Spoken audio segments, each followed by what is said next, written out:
أعوذ بالله السميع العليم من الشيطان الرجيم بسم الله الرحمن الرحيم والصلاة والسلام على سيدنا محمد وعلى آله وصحبه أجمعين. ربي اشرح لي صدري ويسر لي أمري واحلل عقدة من لساني يفقه قولي. السلام عليكم ورحمة الله وبركاته. In our second ethics class in Islam.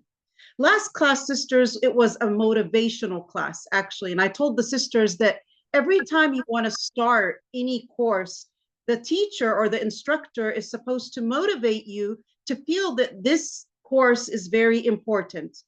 And if you guys want me to summarize the main points that I talked about last time, the main motivational mindset things that I went through were three things. The first thing, we talked about the importance of ethics. You know, you have to feel that ethics is a very important topic. And we mentioned a lot of the, quotes of some very, very notable scholars in the Muslim world. And one of the things we said about akhlaq or morals was that it's a universal topic. So that's what makes it very important. I mean, everybody wants to talk about it, even if you're not even religious. I mean, you find that everybody wants to talk about the topic of what? Of ethics and manners, because we are living in a civil society. The second thing that makes manners and etiquettes and character and all of these things important is because it has to do with family. And family is the core of society. And if you find that the husband and the wife are happy and they've got a strong bond and they treat each other with respect and manners and good character, of course that's going to reflect on who? On the society. So who says that a family is not crucial? Families are crucial and important. And the main thing that makes these families strong is the akhlaq. So that's another thing that shows its importance. We also said that, manners is the moral definition of a Muslim. We said there's a legal definition in terms of you believing in la ilaha illallah, making salah, giving zakah, hajj, siyam. That's a legal definition. But there's also a moral definition of a Muslim, and that moral definition is for Muslims to be safe from your tongue and from your hand. So when people are safe from your tongue and your hand, this has to do with what? Morals. So you are giving the moral definition of a Muslim. So how more important can morality and akhlaq be? We also said that people cannot see your soul, but the only way they can see it is through your akhlaq. I mean, people see your appearance. Your soul is something hidden, but there is a way that people can kind of see your soul and get to know what kind of person you are. I mean, if the soul had a picture and, I was able to take a picture of it with a camera and it comes out and you guys see it, how would you see it? You would see it with my akhlaq. So it's actually the appearance of your soul. That's what makes you, stand out in front of people. We also talked about akhlaq being the gateway to the da'wah, you guys. We said there are a lot of people out there that have the knowledge, but they just don't have the way. And because they don't have the way, they're not able to get to the hearts of other people. So manners is very important when it comes to da'wah and trying to portray the religion of Islam to other people. And last but not least, we talked about how the akhlaq or the morals is the epicenter of our value. It's what gives us our value. And last time we talked about the mathematician al-Khwarizmi and how he tried to portray akhlaq or morals as being the most important number in a digit. He gave akhlaq number 1. And after that, he gave everything that Allah gave you as a benefit, whether it be beauty or money, or for instance, being from a noble family. Everything you get after akhlaq is a 0. So these zeros, what happened to them? 0, 0, 0. If you've got a 1 and a 0, it's 10. A 1 and 2 zeros, it's 100. A 1 and 3 zeros is 1,000. So everything you have other than akhlaq is a 0. But if you don't have akhlaq, you're not worth anything because the 1 goes. So what gave you the value was the akhlaq, or the morals, because it's worth 1. And all the other zeros, they got the value from the akhlaq. So he's trying to say it's your epicenter. It's the epicenter of your value. It's what makes you feel that you have some kind of value. So those were the main things that we talked about, or the main quotes that we used to explain how important akhlaq is. And the second thing we said was to motivate you guys to feel that akhlaq is very, very important was the crisis. I told you guys, when you feel that there's a crisis out there, you feel that it's important. And I told you what could be worse than the crisis we're living today, which is immorality has become a what? It has become a culture. And we're finding that people are normalizing immorality, and they are looking to people that have morality as an exception. So that's a very big problem out there. And that shows us how important it is today to work on morality and show people that being moral is the norm and being immoral is something that is an exception. And this is a big problem out there because people today, they don't know what is the norm and what is the exception. We're living in a big crisis when it comes to immorality. So that's very important. And I believe that itself is a way to motivate you guys, or to motivate you guys to study akhlaq. And the last 2 things that I tried to motivate you guys in terms of the akhlaq and the mindset for this course is asking 2 questions. And asking questions makes you think. Asking questions makes your mind grow. And these questions are the questions that leaders ask.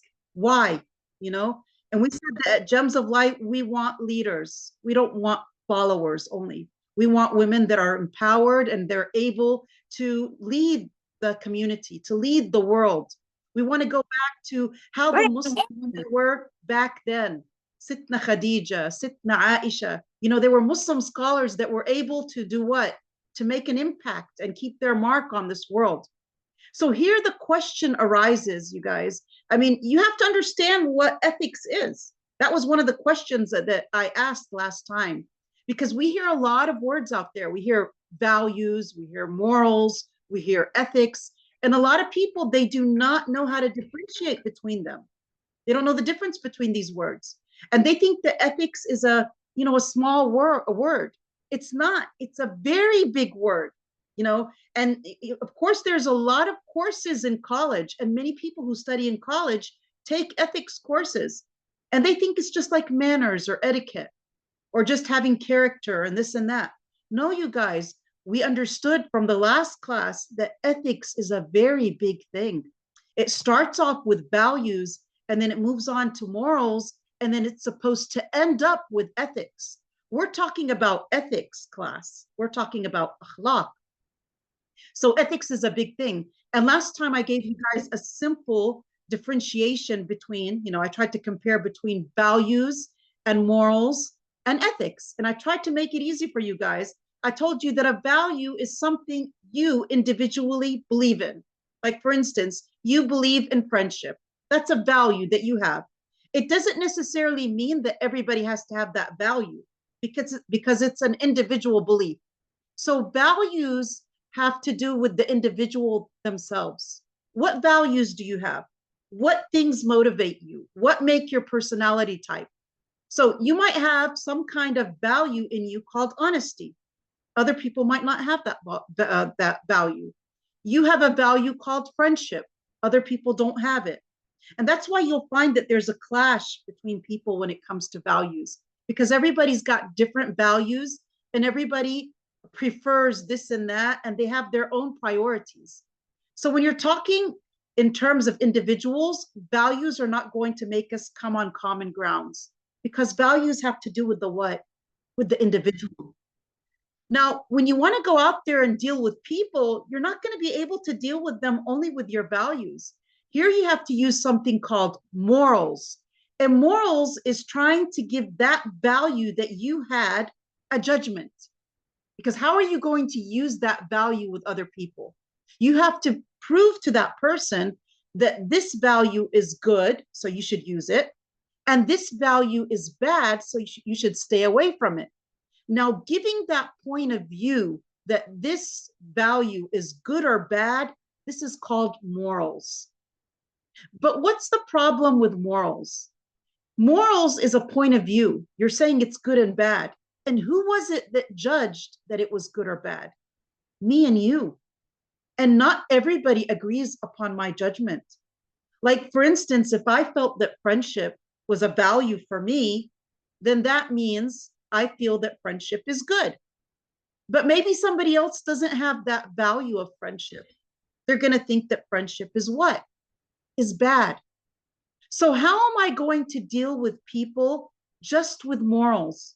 Morals is a point of view, good or bad. And I'm the one who gave that point of view. And it doesn't necessarily mean that other people are going to agree with me on that point of view. So here, this leads us to the word that we're trying to get to, that great word, that big word, which is what? Which is ethics. You know, when you reach the word ethics, it's morals, but it's agreed upon morals. That's the difference between morals and ethics. Morals is something that people don't agree upon. That's why some people, they'll judge it as being good, and other people will judge it as being bad. But when it comes to ethics, like for instance, I have to take ethics as a doctor or ethics as a lawyer. No, when we're talking about ethics here, they're going to tell me if you are going to be a doctor or a lawyer, then this thing is called ethics. This is agreed upon morality. So when they agree on something that is morality, you cannot keep judging it as good or bad, because good or bad is a point of view. When it's agreed upon, it has to become a standard. It has to become something that you can say is right or wrong. So that's when you say something is agreed upon morality. Here it's called what? Ethics. I wanted you guys to understand that you cannot call something ethics unless it's agreed upon. So here the next question arises. You know, see how when you're studying and when you're asking questions, they light up a light bulb. They make you motivated. They make you want to think, and they make your mind want to grow.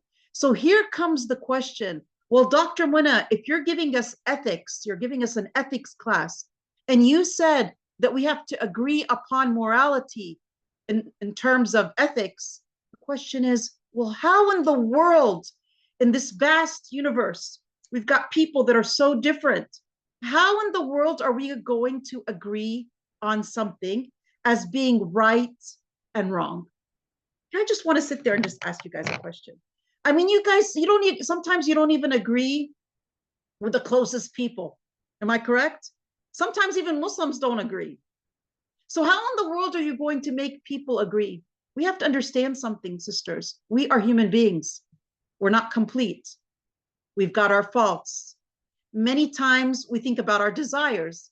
Many times we think about the things that are useful or beneficial for us. So when it comes to human beings, it's really different and complicated for human beings themselves to agree on morality. And even if one day they did agree on morality or immorality, the question arises, well, one day you guys agreed upon something. Are you sure that this is right? You know, the thing is not about just agreeing. You know, a lot of people can come and agree on something and it could be wrong. So you're going to agree, and at the same time, you want to reach the right standard, that this thing you guys agreed upon was right. But you guys look through mankind, the eras, go through history.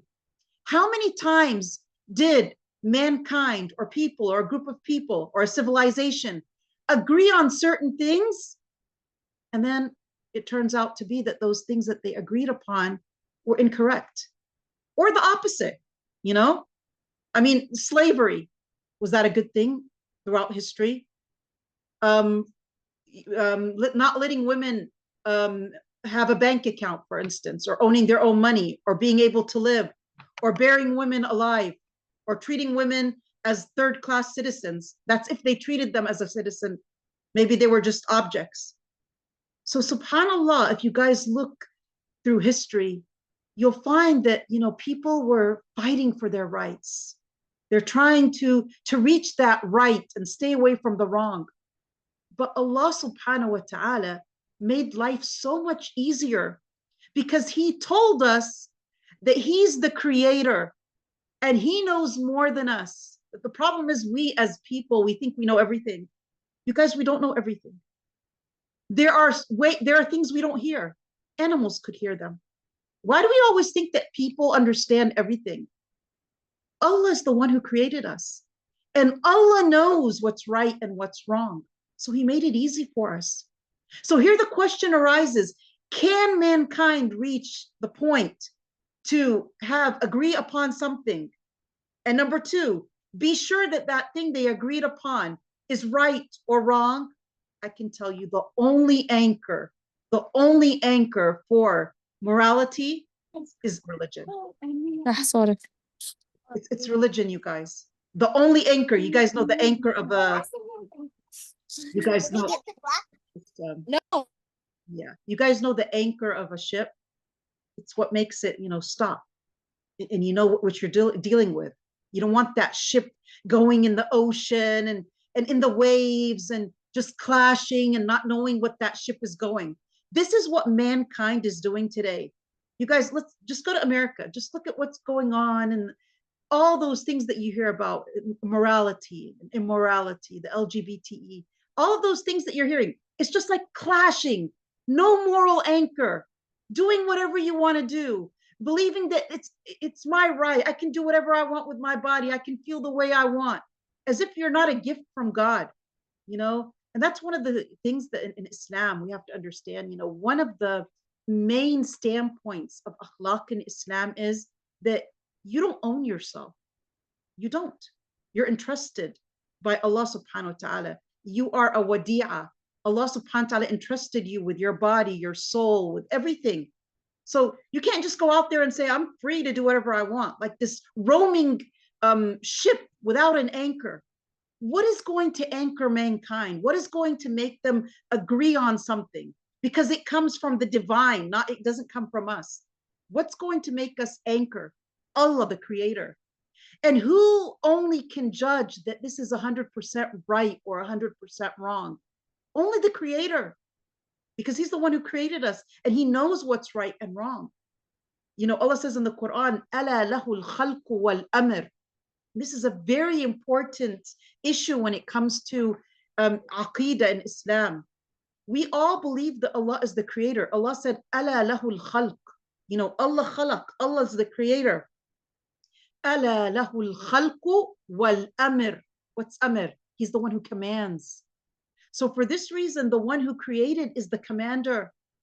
And that's what the Prophet Muhammad sallallahu alaihi wasallam was trying to teach those polytheists in Mecca. You guys, Prophet Muhammad sallallahu alaihi wasallam, when he used to ask them, who created you? They would say Allah. Even though they were worshiping idols, even the polytheists, the mushrikeen in Mecca, if you ask them, who created you? They'd say Allah. So the Prophet ﷺ is trying to teach them that if Allah is the one who created you, then He's the one who commands you. So you have to understand that. This is the real ibadah to Allah subhanahu wa ta'ala. Not for you to have a creator that created you, which is Allah, and then go and worship an idol that doesn't hear or listen. So this is a very important concern for me, actually, and we have to talk about this, that the only way that we can anchor morality and agree upon something is by what? Is by the religion. And that's why we talked last time about actually four theories, because they were all trying to anchor morality. They're all trying to answer that question. They're like, well, okay, we can't live with our values. We're living in a civil society and everybody has common interests. So we might as well find a way that we can all agree on this thing as being right or wrong. So they're trying to figure out a way. And many times they're trying to run away from the. You guys, there's something very subhanAllah. It's like when you're running away from the deen, but in the end, you're going to get back to it. It's like, let me tell you something. SubhanAllah, you guys all know that we were created in the fitrah. We were all born Muslims. All of us, everybody was born Muslim. Subhanallah. But what happens is when you run away from your Islam, when you run away from your fitrah, when you go away from Islam, that's kufr. Why is it called kufr? Because you're covering the fitrah, the way you were naturally born. You were born a Muslim. So you're covering it up. You can cover up till how long? What happens is if you use your brain, and that's why we have a lot of reverts to Islam, what happens to them is, okay, they're trying to cover up. They're trying to run away from the deen. But you find yourself running away from yourself. It's a conflict, not with society. Actually, it's a conflict with your own self. You're like, why am I trying to run away from the deen? And that's what society is trying to do today. They're trying to go away from the fitrah.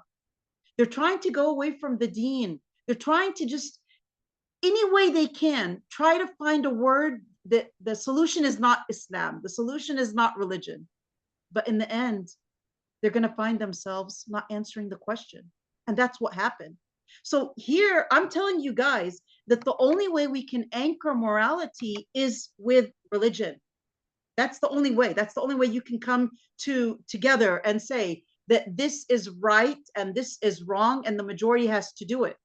So they tried to come up with certain ways to anchor morality, but it didn't work. Okay. And by the way, when it comes to morality, everybody has to talk about this topic. Okay. Even non-Muslims, we talked about that. Not even atheists, you guys. Morality is a topic that everybody talks about. And I told you guys in the beginning, it's a universal topic. Why does everybody have to talk about morals? It's not because they want to. And I'm sure an atheist doesn't really want to talk about morals, but it's because they have to. Why? Because they live in a civil society. And living in a civil society means you can't be, selfish or just be an individual caring about your own values.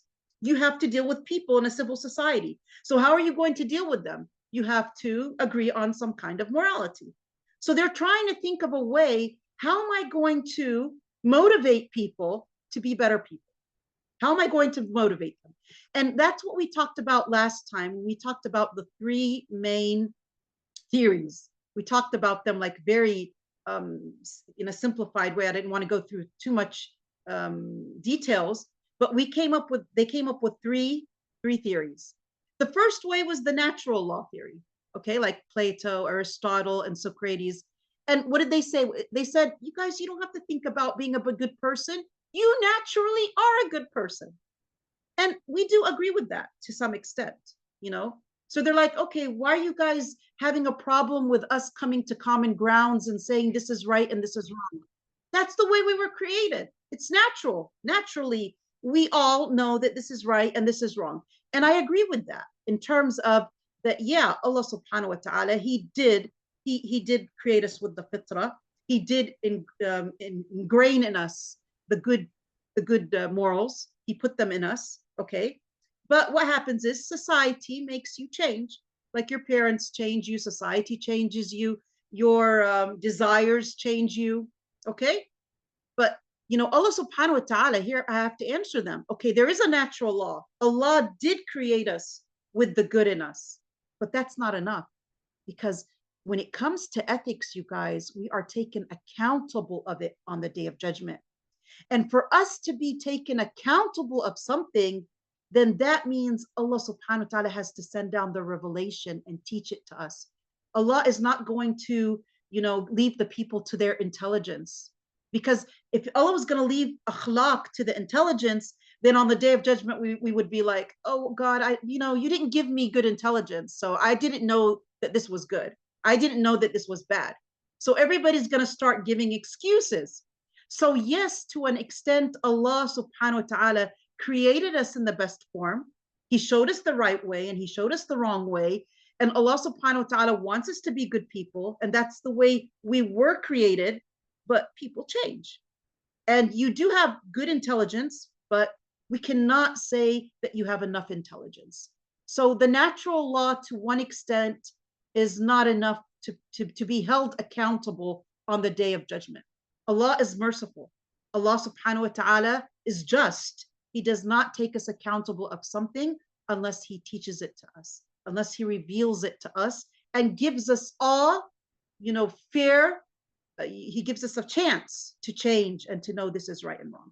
So natural law itself is not enough, because Allah, he ingrained in us a level of intelligence, but that doesn't mean that everybody has that high level of intelligence that's enough for you to be able to choose right from wrong. Okay, so that theory is not enough. The other theory is the virtue ethics theory. And the virtue ethics theory is like, okay, forget about it. We're not telling you guys you were born good. Forget about that. Just be good. You can become a good person. You have to think about yourself, and you have to focus that everything in this world has a function. You as a human being, in order for you to function properly, you have to have good ethics. So work on yourself. Okay? And if you work on yourself, you will live a good life. So these people, the virtue theory is what? Just, you, even if you were not internally good, just work on yourself externally. Follow the rules, try to function well, and be a good person. Well, okay, here we're going to ask them a question. You're telling people to be good people, right? And that you have to function. Well, the question is, somebody's going to come up to you and say, well, why should I be a good person? I don't want to be a virtuous person. How are you going to try to, convince that person to be a good person, and try to convince them that if they're good, that means they're functioning? They might tell you, well, I feel that I'm functioning even if I'm bad. And then what's going to motivate that person to be a good person? Wallahi, subhanallah, it's the ajr, you guys. You guys don't know how much the ajr and the day of judgment is a motivation. It's the greatest motivation. And the day of judgment and resurrection and being held accountable, and Allah subhanahu wa ta'ala weighing our good deeds and our bad deeds, that doesn't come in hand unless we talk about what? Religion. So you can sit there for hours and tell people to be good people and try to function good, and they don't want to. So what's going to motivate you, you guys? So there's another problem, okay? The motivation. And here comes the number 3. And, this is the utilitarianism theory. And utilitarianism theory means that you have to practice what you find is beneficial for you. It's a utility for you. So it's like they're telling you, like you have a utility box. Like I'm sure every one of you guys at home has a utility box. All the things that you need at home, like a screwdriver, whatever, a hammer, you put it because they're important to you. If this thing is not important to you, you're not going to put it in the utility box, okay? So here, your utility box is the things, the utensils or the devices that you see are important. So let's try to understand utilitarianism when it has to come with morals. Here I'm living in a world. The most important thing for me is my goodness, my benefits, what makes me happy, what makes me sad. So for this reason, if something is going to make me happy, I'll use it. If it's going to make me sad and angry, I don't care. I don't care about anybody. Is that the way a civil society lives, you guys? I'm just going to be selfish. And sometimes we might be like, oh, look at that theory. But that's what's happening these days. This is what's happening. We've got countries that are only caring about their prosperity, where they live, what they get, and everybody else is not worth anything. Why do you guys see the wars? Why are all these wars happening? Because they don't want a civil society. People don't want to live in peace. Everybody just wants to take everything for themselves. They want money. They want power. They want to be supreme. And this is the utilitarianism that they're talking about, that I do things for my benefit. And that's why many times you'll come to somebody, and that's the way people, they deal with each other today, you guys. Like many times, let's say somebody didn't call you for a while, and then she calls and she's like, I wonder what she's up to. I wonder what she wants. That's, people are starting to understand it that way. They're like, oh, she doesn't call me unless she wants something. She won't help me unless this and that. And many times, like, you'll have some kind of idea or somebody needs help or something, and then you're like, okay, somebody comes to consult you. It happens a lot with people, and they're like, listen, I want to consult you in this issue. And then you say, okay, but before you consult me, what do I get out of it? Come on, you guys. Why is it like that? Why is it everybody wants to benefit? It's not like that, you guys. When you believe in Islam, that's the beauty of Islam. And that's the prophets. They used to tell the people, La nuridu minkum jaza'an wala shakura. We don't want a reward from you. We don't want anything from you guys. And that's why I always say, usually, especially the da'iyas, especially the prophets, especially the scholars, they're not supposed to ask for anything from the people. We don't want people to understand that we're doing it for our benefit. And that's why the prophets never asked for anything. No, they're doing it for Allah.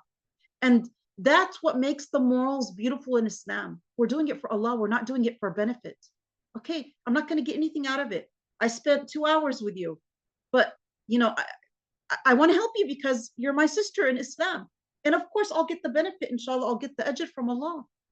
No, that's the way. That's what makes people have morals.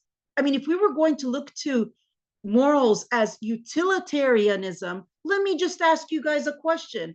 What's going to make a person be able to sacrifice their life for the sake of Allah? What made the Sahaba sacrifice for the sake of Allah to spread Islam? You're going to be like, what do I want with those people? I'm a Muslim. I don't care. Why should I go to Palestine? You guys know that Prophet ﷺ, after he died, the Muslims, the Sahaba, they spread out in the teaching Islam and opening, the doors of Islam and making da'wah. What would make them get out of their comfort zone and do that if it was utilitarianism? And that's why a lot of people today are being selfish. And a lot of people are, they could be Muslims, but they are dealing with this kind of ideology. What am I going to get out of it? No, I'd rather stay home with my children. I don't care about other people. No, you guys, you have to start the initiative. You have to be out there doing things for Allah subhanahu wa ta'ala. So look at utilitarianism. It's not going to make you give. You're just going to be looking for your own for your own benefit. And so in the end, none of these theories worked. But the question is, okay, you guys know that today the world is secular. And I'm sorry to say this, even the Muslim countries are secular today. We do not have Muslim countries in terms of the law or the legislation is the Quran and the Sunnah. Even the Muslim countries today, they are secular countries, meaning that they do not, Islam is not the religion that governs that state. So when you've got a secular country and this country does not give any, importance to the religion because it's a secular country, okay? So you can't say that ethics, what's going to make it, anchored. They can't say religion because it's a secular country. So here they had to come up with something. So today we ask ourselves, how do we have ethics and law, ethics and in any company or any working place? How do they do something called the social contract? Okay. So what is a social contract? It's not built on a theory. It's just built on something that, okay, the greater society has to agree upon something that this is an ethic. So for instance, if you're going to work as a doctor, the doctors come up with this kind of negotiate with each other and they make this social contract and they agree that these are the ethics of a doctor. These are the ethics of a lawyer. These are the ethics of a leader. Okay. But here the question comes to you, this greater society that came up with these ethics. Okay. Maybe they did come up with good ethics, but the question is what's going to make that person really, really stick to it? And that's what we see today. Look at the world leaders. Look at the corruption that we see. Corruption in all fields of life, whether it starts from the leader, it goes to the ambassadors, it goes to wherever you want to go. Even you've got doctors they don't have ethics. You've got lawyers that don't have ethics. You've got people all around that don't have ethics. Okay. What's going to make that person stick to this agreement? Wallahi, nothing, unless it is an agreement with Allah subhanahu wa ta'ala. It has to be a contract with Allah, not with the people. So for this reason, that was what mankind was able to come with, the social contract. The greater society is going to agree on something, and we can universally define this as being ethics and virtue, and this is not ethics and not virtue. And just look at the double standards that you see the world today. The nuclear weapons. This country can have nuclear weapons, but this one can't. All of these countries, when they sit in the UN, they can give their judgment, but this country has the right to do a veto. Why? Why? You know, so you feel that you're talking about ethics, but you don't see ethics. You don't see ethics. You see double standards. You see corruption, and you see it with your eyes. You see it with your eyes. You're seeing people being paid to do things, people being bought to say the words. Why? No ethics. So if this is not going to motivate you guys to take this class, you know, you guys, the biggest problem we're living today is we're living in an ethics crisis. We're living in an ethics crisis. People are not able to change. How are you going to change the world? It's the akhlaq. It's the akhlaq. You guys, I want to tell you something. Do you guys know that the greatest, I don't like to use the word weapon, but I believe that the strongest weapon we as Muslims have today, I mean, it's not the number, it's not the weapons in terms of armory, but I believe that one of the strongest things that non-Muslims or the enemies of Islam fear from Muslims, and they know that that's our last, you know, weapon that we can, you know, stick to, is our akhlaq. It's our akhlaq. Okay? And that's why they're working on the akhlaq and the morals and the ethics of the Muslim society to corrupt them. That's what they've been working on for so long. They knew that. And that's why even the Zionist movement, many hundred years ago, when they agreed on a way to make the Muslim nation become corrupt, what did they say? They said two things. Corrupt the Muslims. They didn't say the Quran or the Sunnah. No, they didn't start with those things because they know the Quran and the Sunnah are going to stay. They started off with the akhlaq. They said two things will corrupt the Muslim nation. Ka's. What does ka's mean, sisters? Ka's. And come on, translate it. What does ka's mean? What does ka's literally mean? Come on, you guys. Cup. Cup. What do they mean by a cup? They don't mean a mug. They mean a what? Drinking. Ka's. And that's immorality. Drinking. وغانية. غانية is a woman dancer. Women. So look at them. Two things that are going to corrupt the Muslims. Get them drinking, you know, with whether it's drugs or drinking or whatever it has to do with, you know, losing the mind, and their desires. Just like Bani Israel. One of the worst things that corrupted them was women. Desires. And the problem is today, it's not just desires with the opposite gender. Look at where they went to the extent, gays and lesbians and so on. So they know that our strongest weapon, sisters, is what? Is our akhlaq. Because if we have akhlaq, we have strong families. And if we have strong families, we have strong societies.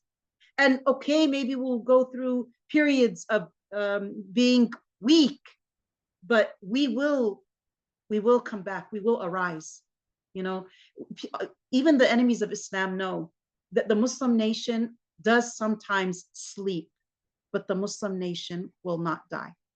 It will not. So we have to look to our akhlaq as something very, very precious. We cannot compromise on the akhlaq. And that's where we reached the conclusion last time that akhlaq, it has to be governed. It had to be anchored by something called what? Religion. We're not going to compromise. And no matter what you say, the theories, okay, true, naturally, we have good things in us. Yes, true, we have to try to function well. True, we have to get together and come on common factors. But no, it's not going to be complete without the deen. Just don't try. You're running away from the deen, but you're going to come back to it. And that's what I always tell my students. I tell them, listen, the shortest, the shortest distance between 2 points. You guys know in geometry, if I wanted to go from A to Z, what would be the shortest way for me to reach from A to Z? What do you guys think?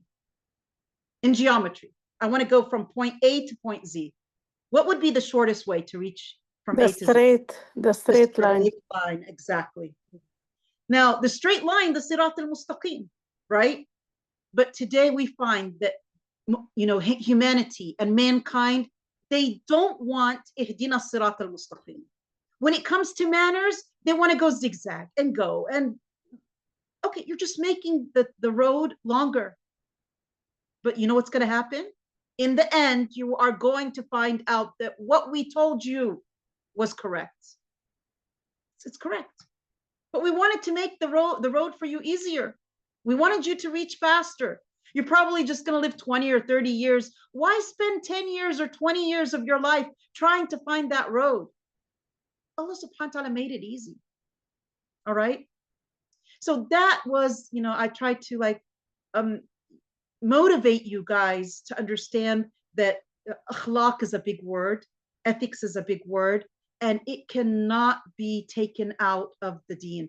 And, you know, Dr. Aysha, Jazakallah khairan, you know, one of the last things that she said when she, you know, she attended a small part of the class last time, she said, you know, it's the ayah, asluha thabitun wa far'uha fis sama.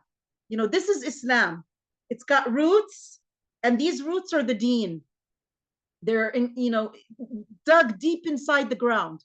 So the deen, it's going to give the what? The flowers. It's going to give the fruits. So akhlaq is a fruit, and the fruit doesn't come unless the roots are strong. The deen. So we have to work on our deen, you guys. We have to work.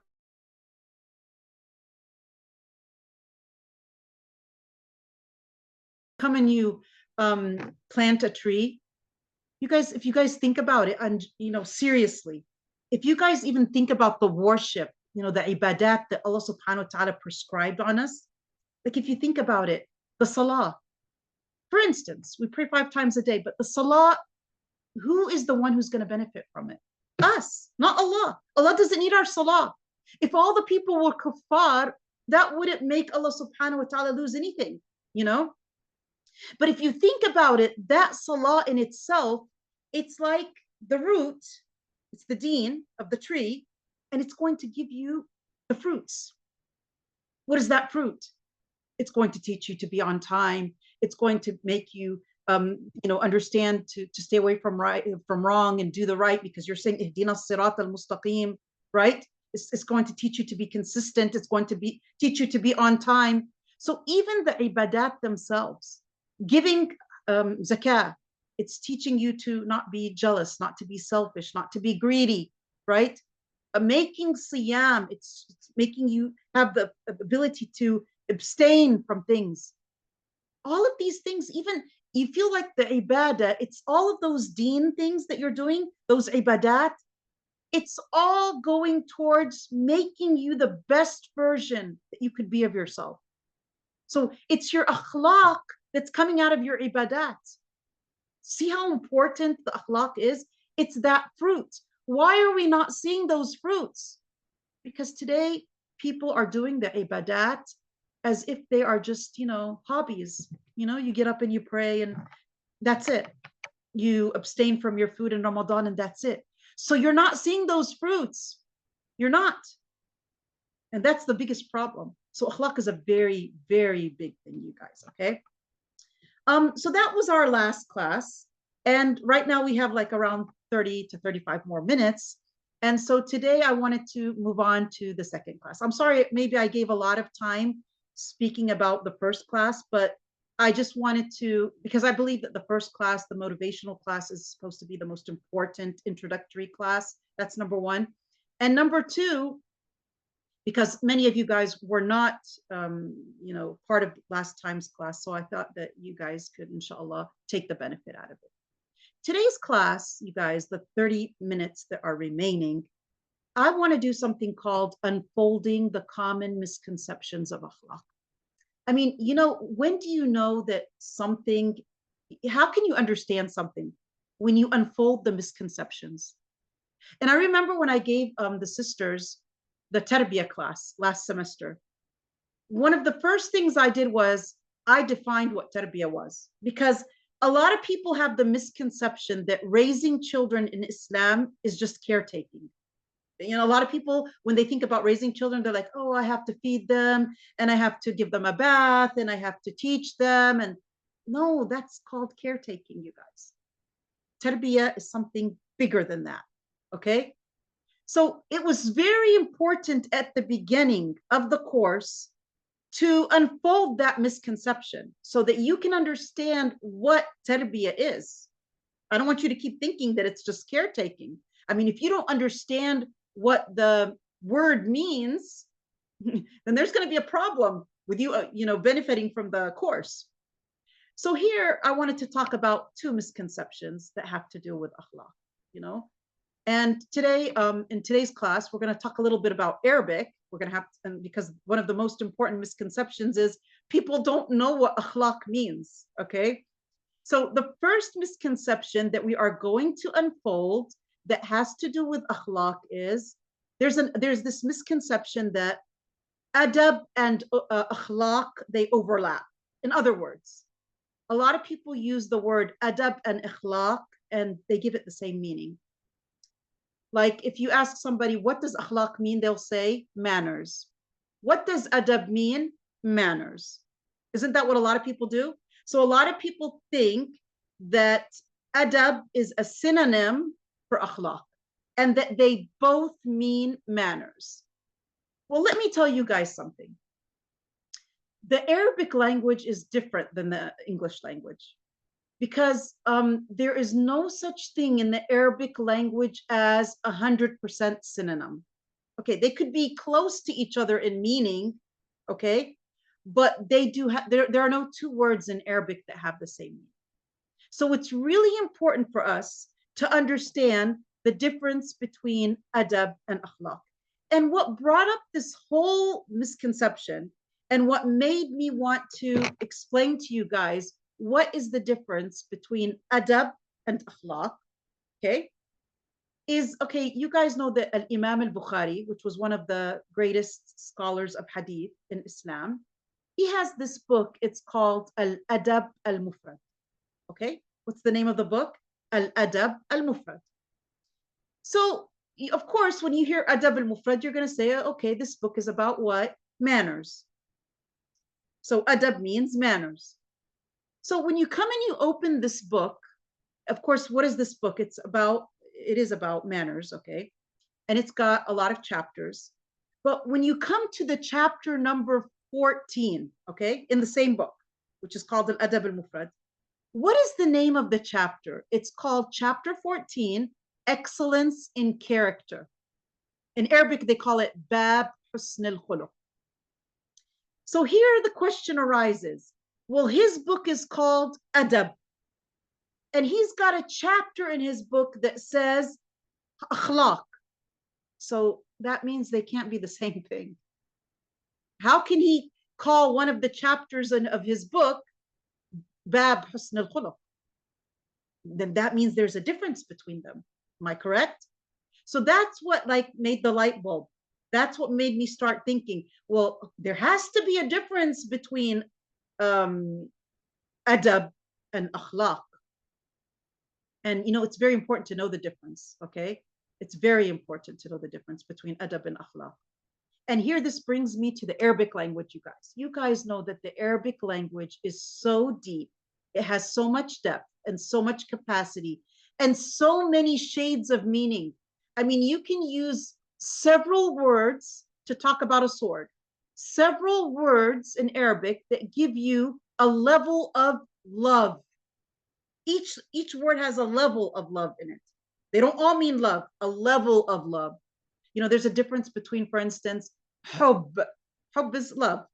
Ishq. No, ishq is like you're really, really, really in love. Okay? So there's levels, there's shades of meaning in Arabic. There are no two words in the Arabic language that have the same meaning. And Arabic has this feature where you can take a root meaning and construct hundreds of words out of it. Like, for instance, kataba. I can say kitab. I can say kitab means book. Kataba means wrote. I can, from the root kataba, make a lot of words. So kataba, I can say kitab, book. I can say maktaba, library. I can say katib, writer. I can say maktub, something written. So I can make up a lot of words. I can construct so many words from one root. And that's why the Arabic language, you guys, is let me give you this information. The richest language in the world is the Arabic language. Did you guys know that? Did you guys know that the richest language, and you guys, please don't misunderstand me. I mean, I'm not talking about Arabic or bragging about Arabic because I'm an Arab. Well, actually, if you want to think about it, my mother tongue is not Arabic. My mother tongue is English. I was born and raised in America, and I lived there for 16 years. And I had to learn Arabic as a second language, even though my parents were Arab. But you can say my first language was English, okay? I'm not saying Arabic is the richest language because I'm an Arab living in Palestine. No, I love the Arabic language because I'm a Muslim, because it's the language of the Quran. Let me tell you guys something. The richest language out there is Arabic. If you come to the words of the Arabic language, I want you guys to see how rich it is. Why is it rich? Because you can make so many, you can take a root word and make so many words out of it. The Arabic language consists of how many words, you guys? It's in front of you.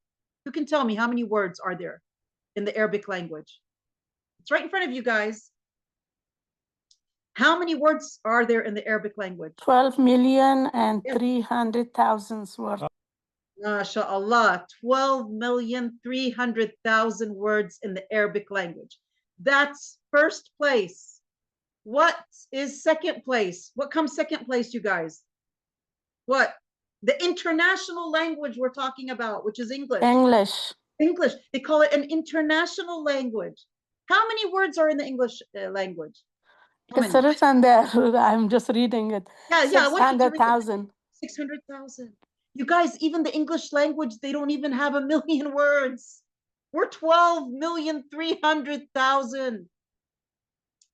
How can people that have such a rich language like this not be so eloquent and be able to spread Islam?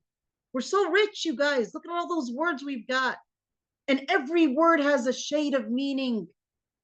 That's why, mashallah, the Arabs back there at the time, the Sahaba, I mean, they were like poets. They used to speak. They were fluent. They were eloquent. How can we have such a rich language, the language of the Quran, and we just sit there and we're not able to say anything? What happened to us Muslims, you guys? And like I said, you know, the respect of the Arabic language doesn't come because I'm Arab. If I came to a Turkish Muslim, they're supposed to respect Arabic, language of the Quran. To a person from India, to a person from Pakistan, from Indonesia, Malaysia, China, Australian, Canadian, American. Every Muslim should love the Arabic language because it's the language of the what? The language of the Quran. So, and then after that comes level 3 is the French language, 150,000, and the Russian language is 130.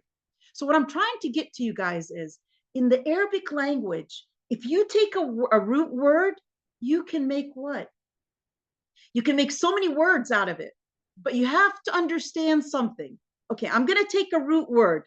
Okay, I'm going to give you an example right now before we talk about adab and akhlaq. I'm going to take a root word, okay? But every word that has that root carries a flavor of that meaning. Pay attention to this. Any word that carries that root meaning, it has to carry a flavor of the meaning. I gave it the flavor. I gave it the seasoning. Okay. So, okay, it has a meaning that's different, but there's some common factor because they have that same what? That same root. So let me give you an example right now. I chose a word. What is the word in front of you guys? It's in the circle in Arabic. Aqd. Aqada. Aqada. So the aqada is a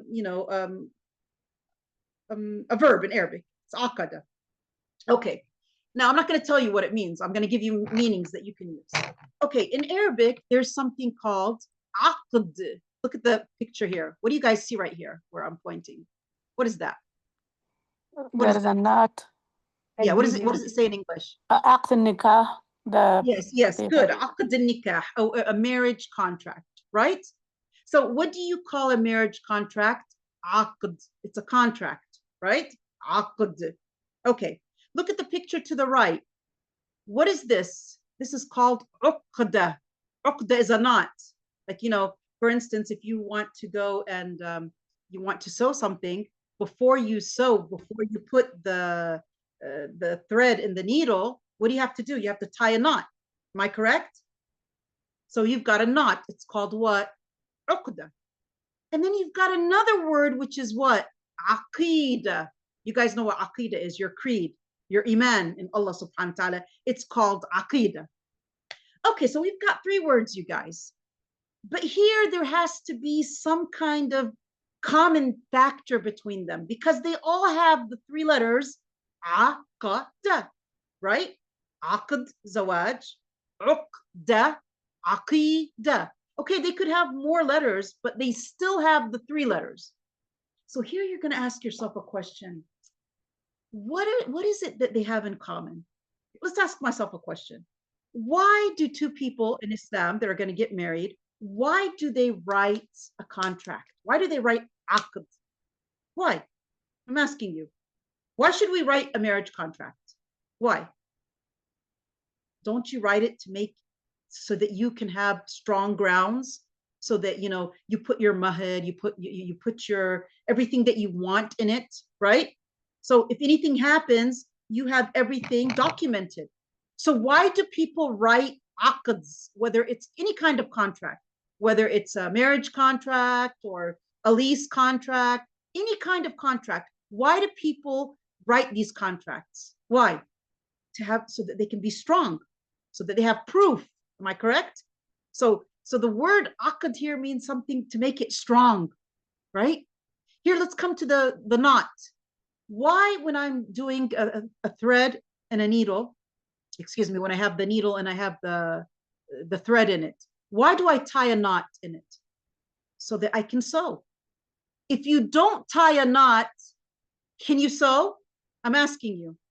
Can you sew anything if you don't tie a knot? What's going to happen with the sewing that you did?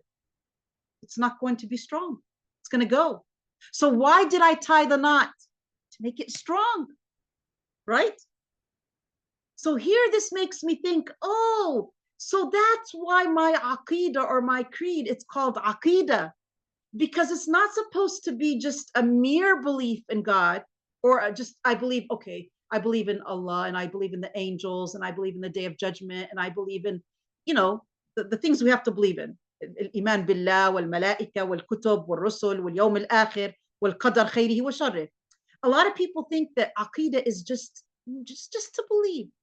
No, it's a strong belief because it's from the word aqada.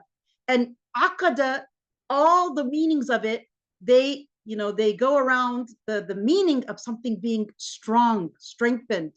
That's why I tied the knot, to make it strong. That's why I wrote the contract to put me on strong grounds. That's the way my aqidah has to be. Like when I believe in Allah, it's not enough for me to have, a weak belief in Allah. No, it has to be a strong belief in Allah. When I believe in the angels, I have to have a strong belief in the angels. Like, okay, many times you come to people and you ask them, do you believe in the day of judgment? They're like, yeah. You're like, are you sure? Yeah, I believe in the day of judgment. Okay, are you aware that right now you oppressed a person? You oppressed a person right now. You backbited that person. Are you aware that on the day of judgment, Allah subhanahu wa ta'ala is going to take you account of that? I never thought about that. Okay, that means you don't have strong iman in the day of judgment. Aqidah, you can't call it aqidah unless it's strong. And it's not going to be strong unless it's going to be affecting your life, right? So that's what I wanted you guys to understand. Let's go back to, because I was talking about aqidah, let's go back to the main thing I was talking about. we understand a lot of people, they do not know how to differentiate between adab and akhlaq. They believe that they both mean manners. And that's not true, because we agreed in Arabic, there are no two synonyms that have the same meaning. And every word gives a certain meaning. And I told you guys that there's this, manners book compiled by Imam al-Bukhari. It's called Al-Adab al-Mufrad. And the book is called Al-Adab. And it has a chapter called Husn al-Khuluq. So if the book is called Adab and it has a chapter called Husn al-Khuluq, then that means khuluq is different than adab. And we agreed that Arabic is a very strong and rich language, 12,300,000 words. And you can get from a root word, you can get so many words. But in the end, even though they are different words, but they have the same flavor in them. They have a same, combined meaning, just like the word aqada here, whether it was a marriage contract or a knot or your creed, in the end, it has to be strong. So this leads us to, what's the difference between adab and akhlaq? Okay, we know there's a difference between them. They are used interchangeably, but they have distinct meanings. So how am I going to know what's the difference between adab and akhlaq? That means we're going to have to dig into the Arabic language and try to figure out what is akhlaq, what's the root of it, and adab, what's the root of it. And if you figure out what the root of each word is, then you are going to be able to understand the difference. And if you understand the difference, then that means you are going to understand how you can attain akhlaq. Okay, it's very important. So, okay, let's start off with khuluq, you guys. Khuluq, it reminds you of khalaq. Khalaq. Come on, you guys. I know you guys know some Arabic. So what does khalaq mean? Khalaqa. Khalaqa. Create. Create, right? Okay. So khuluq has to do with the khalq, the creation. So here we're starting to understand that akhlaq, if you guys notice, what did I, for you guys here, what did I write for you guys under akhlaq? What did I translate it to? It's right here in purple. What do you see? What word? Character. Character. Why did I say character? Because akhlaq is something you are created with. It's your innate pure state. It's your character. It's something that's originally in you. Okay? And we all know that there is a fitrah, that Allah subhanahu wa ta'ala, when He created people, He did put to some standard good akhlaq in people. Okay? He did. Allah. That's why I said last time, I mean, people learn to lie. Did you ever see a child lie? An innocent child. Does an innocent child know how to lie, my dear sisters? No, they don't. And even if you'll notice that little kids, subhanAllah, even when they take off their diaper and they start running around in the house without the diaper, okay, some parents might say that they don't know that it's awra, but I can tell you something. Even when they're running around in the house, they know they did something wrong. It's like in them, the creation, people are looking to sitter. So the word khuluq or akhlaq reminds us of the creation. So this means that when you say somebody has akhlaq, in Arabic, what do they say? At-tab'u was-sajiyya.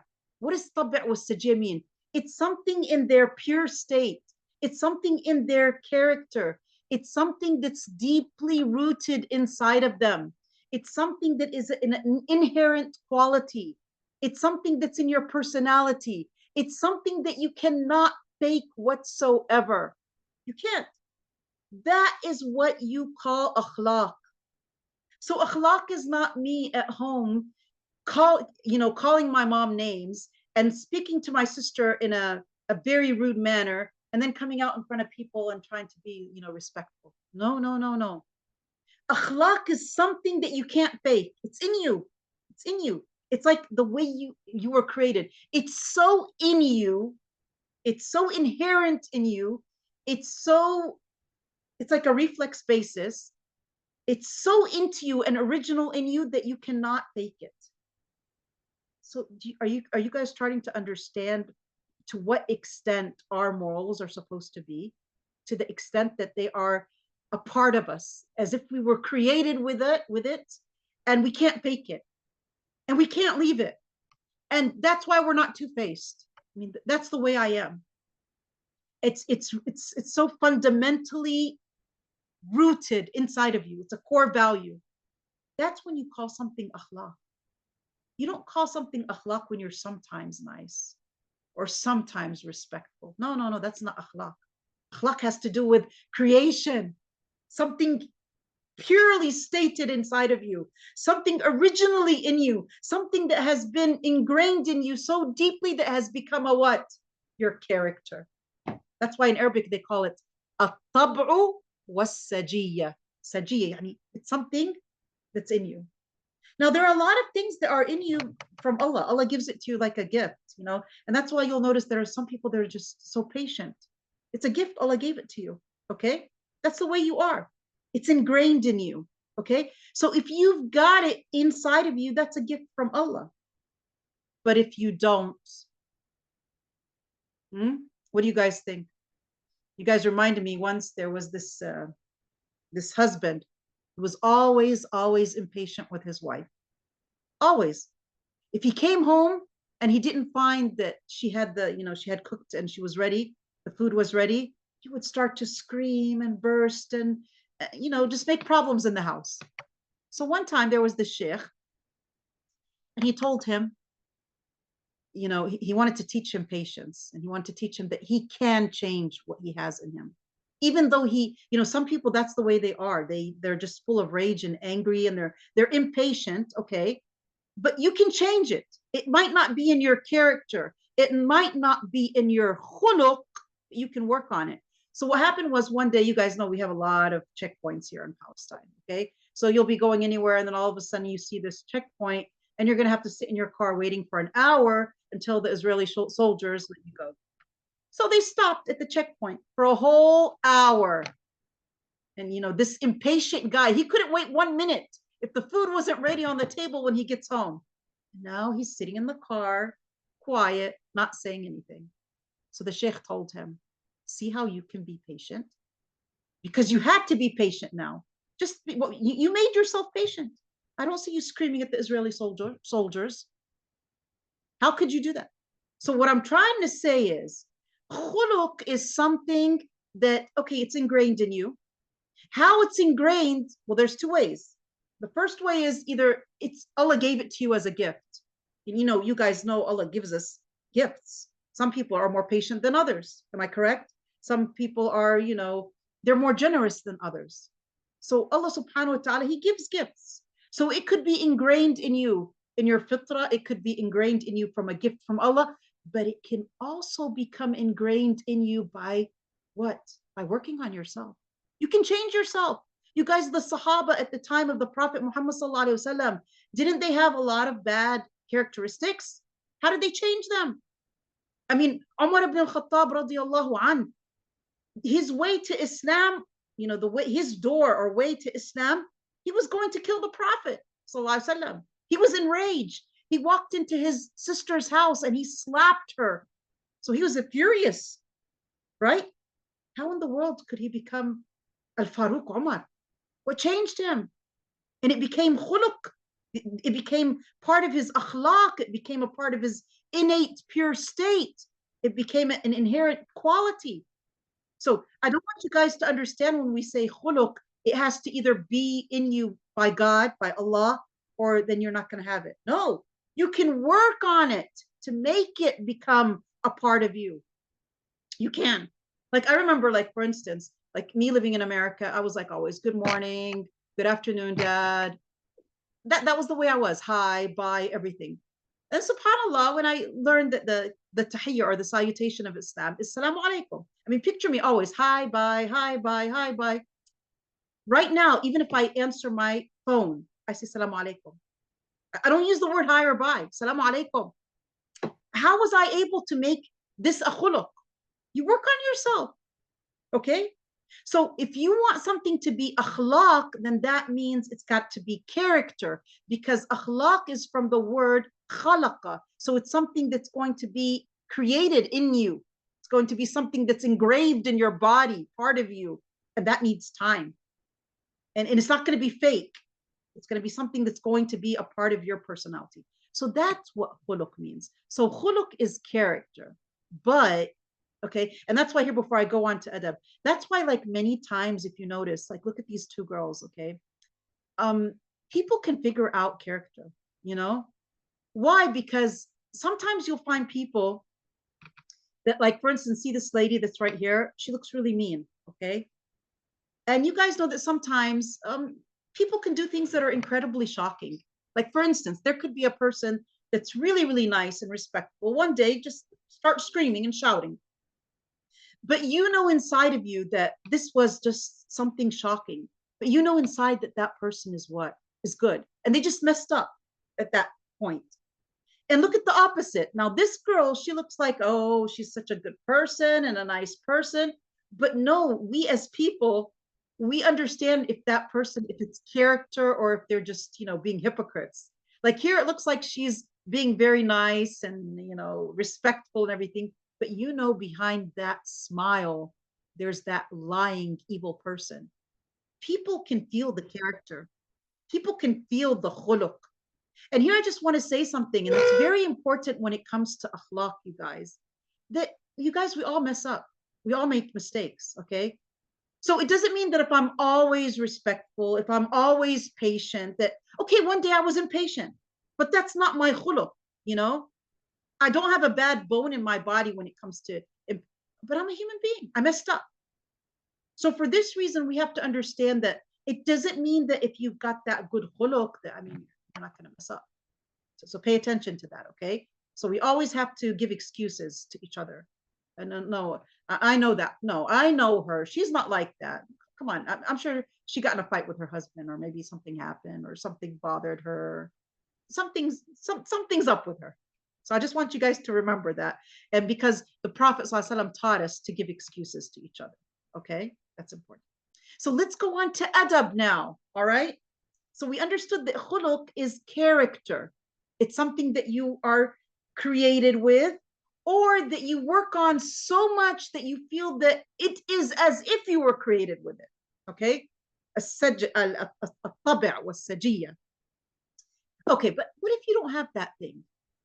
Do you come up and you say, well, I'm sorry, I don't have patience, I'm doomed? No. If you don't have sabr, look at the Prophet. The Prophet didn't say, if you don't have sabr, then you're doomed. No, he said, in lam tasbir, fatasabbar. What does that mean? And if you don't have the sabr, then you work on yourself to tasabbar. What does tasabbar mean? Tasabbar, there's a difference. You know, in Arabic, if you add a letter, it changes the meaning of the word. Sabr means that you have it. Tasabbar means you don't have it. That's why you had to add the ta. You had to put the effort to get it. So in other words, this brings us to adab. If you don't have the character, then work on the external manner that will be the vital tool to make it become a khuluq. So you're looking for a tool to make you get that khuluq. What is the tool? Manners, adab. Work on yourself. In Arabic, adab is from the three adiba. And what does adiba mean? Adiba means that people, they gather upon something which is pleasant. So anywhere people, they gather upon something that is pleasant, it's called adiba. And that's why in the Arabic language, when people, they gather around a banquet, it's called ma'duba. Because of course, food is pleasant, right? So anything people gather around, it's called what? It's called adab. You know, it's from the word or the root adab. Now, the person who invites you to the banquet, remember we said in Arabic, the banquet is called ma'duba. Like if you make food and you put it on a table, okay, this banquet is called ma'duba. The person who invites you to the banquet is called adib. He invites you to the banquet, okay? So here we want the person who invites you. Remember the word inviting you. So what does adab have to do with adab? It's as if we're saying that there's this pleasant thing, which is khuluq, and if you don't have it ingrained in you, then you are being invited to that thing. And how are you going to be invited to that thing? You have to put the effort. You have to put the effort to do this external thing so that you can get rid of it. Like, for instance, let's say there's somebody who has greed, you guys. They're greedy. They have a problem with money, okay? So they don't have the khuluq of giving, okay? How am I going to get that khuluq? I don't have the khuluq. It's not ingrained in me. So I'm going to do something called adab. I'm going to do a manner. It's an external manner. I'm going to do something that's going to work on me to stop being greedy. What am I going to do? I'm going to start giving charity. So the manner of giving sadaqah, every time you keep giving sadaqah, it's going to teach you. You're going to, of course, it's not easy. You're going to, in the beginning, you're going to have to train yourself, and you're going to have to go against yourself. It's not easy, you guys. It's like a person going to a gym, a person that has never been to a gym. And when you start working on yourself, your body, it takes time. And that's exactly what akhlaq is. It's a riyada. It's like, you're working on yourself to get yourself to the best version. So if you do not have the khuluq created in you, then you're going to have to get the manner, the external manner. You're going to have to do things, do activities, and you're going to have to put the effort in it to work on it in order for you to develop this inner khuluq. It's going to take time. But if you really work on yourself, you guys, there are people that when they first went to the gym, their bodies were like, they were not in good health. They were not fit.